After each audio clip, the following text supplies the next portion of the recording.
Hey everyone, welcome to the Walker Arts Center and the Minneapolis Sculpture Garden, which is right over there. We'll show you that in a second. And we are not going to go in the Walker Arts Center. We're just going to talk about it a little bit because we've been there a few times. But what? Well, it's a museum of modern art. Don't you dare put that in. How do you feel about modern art, Mom? It's not my favorite. There are some pieces that I've seen that I really liked. Interesting art form, and I appreciate the work that goes behind it for the artists that produce this. All right, so do you guys want to introduce yourselves? Hi, I'm Lon, and when I come to the Sculpture Garden, I always come and look at these, and I look at them, and every time I still don't understand what they mean, but I really enjoy them. Right. How about you, and your name? I'm Earl. All right. I like it, but I don't understand it. Well, you were saying something about the one over there, Which one? what she's peeking at. Yeah, that one peeking at you. You know, and that is the whole beauty of art. Yeah. Is that Yes. it's what's your interpretation? Yeah, you're Have a welcome. great day. Come on You in, too. Earl. Yeah. All right, this is Hephaestus, I think. And it represents the Self-guided tour here. represents the Greek god of metal workers, fire, and craftspeople. But it's open arms. It's welcoming the viewer, welcoming you to come in and take in his countenance because it says he's proud. Yeah. And the metalwork is beautiful. Yeah, It's, it is actually. What is it? Iconic. Iconic what? Cherry in the spoon Yeah. sculpture. And that is the centerpiece of this 11-acre park, which happens to be one of the biggest urban parks in the United States. Yeah, true. Yeah. So, So- did you say 40? 40 sculptures? Yes. Yeah, 40 total. We'll hit a few. We'll talk about a few, but we don't want to bore you too much. And I just want to say that this is the first time in all of my years of living that I've been here. And I live 20 minutes from here.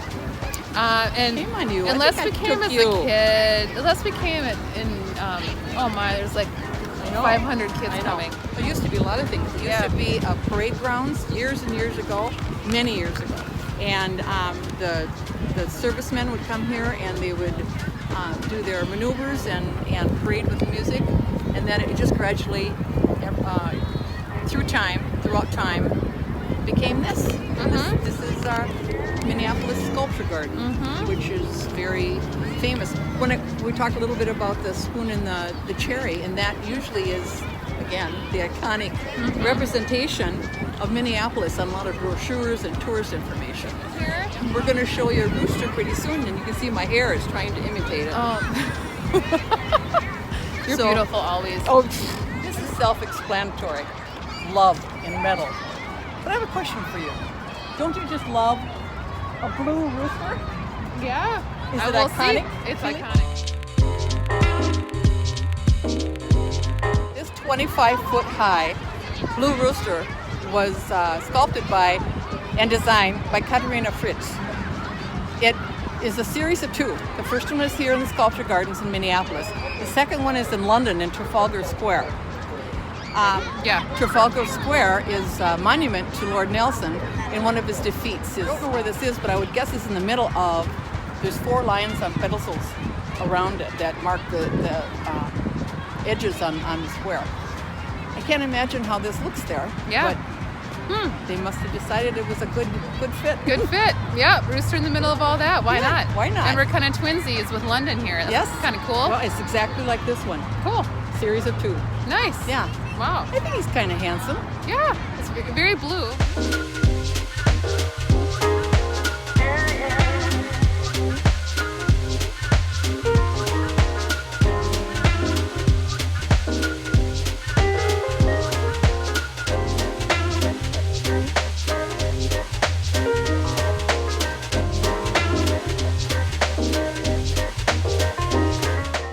So here we are in front of a kind of a cool sculpture. You can come over now.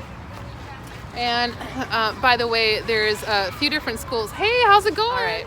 Well, we keep getting interrupted because one of the schools that I primarily substitute teach at, they're on a field trip here. So they all know me and they're all coming to say hi. They're so cute, but I Yes. can't show you because they're under 18. Right. So yes. this is called Without Words. And it's got 3 things, and we'll show you in a second.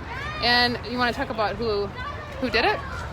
Judith Shea, a sculptor. She started sculpting in the 80s. After she had a successful career in fashion design. Yes. And then she found it to be too restrictive. Right. So she decided, well, hey, I'm going to become a sculptress, whatever it is. But most of her early work then started with like a coat and a dress. But then goes back to, she brought in an ancient, from a queen in ancient Egypt to be a part of this triptych. 3 pieces in one. Cool. Yep. And I'll just read a little bit. It says, she began to place her figures into groups of objects, suggesting a narrative. And this haunting trio here seems to be carrying on a dialogue about modern life and antiquity. Yes. And antiquity, do you get the narrative out of this? What's the narrative, Mom? This goes empty. What's that? That's some lips. Here, let's she doesn't have back all of up. her lips. Back up. And there's some lips. All right. And then what's that? And she's got a dress on, evidently. Yeah, that's like a mannequin, I bet. Like Yeah, where they probably. make dresses. Yes. Cool. So basically, it's a narrative, and when people walk by, they have to just figure out what that is for themselves, right? But she knew herself, I'm sure. She knew, like most artists, they know what they're doing, but Yep. they just leave it all up to interpretation. Right. Sounds good. It seems to me, my own opinion, that about 90% of the artists, both in fine arts and in sculpture, modern artists, have a concept. And then they fulfill that in paint or sculpture or however they produce this work of art. And they are happy with it because it means something to them. But I think many of us look at it and we don't quite understand it. And maybe that's been my problem. So sometimes when I look at it, I go, don't understand it, but I admire their creativity and how they produce this, coming from their own heart and their own mind.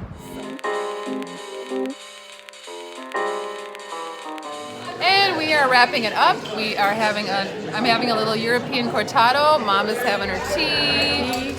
And they even put milk and sugar in it, like the English do, because, you know, it's fun. And I asked. Yeah. And they were like, well, there's cream over there for you. And I said, can we just have a little bit of milk, please? And they said, oh, okay. And we are enjoying she said, our tea and our coffee, and we're going to go home pretty soon. And we do hope. First, we're going to get in the car. We're going to drive out of the ramp. And I'm so tired, she's going to drag me over to the parking ramp. It's just right underneath us. Yeah, It's well, not far at all. Yeah. But hang in there, Mom. I got you. You do. You always have. Yeah, true.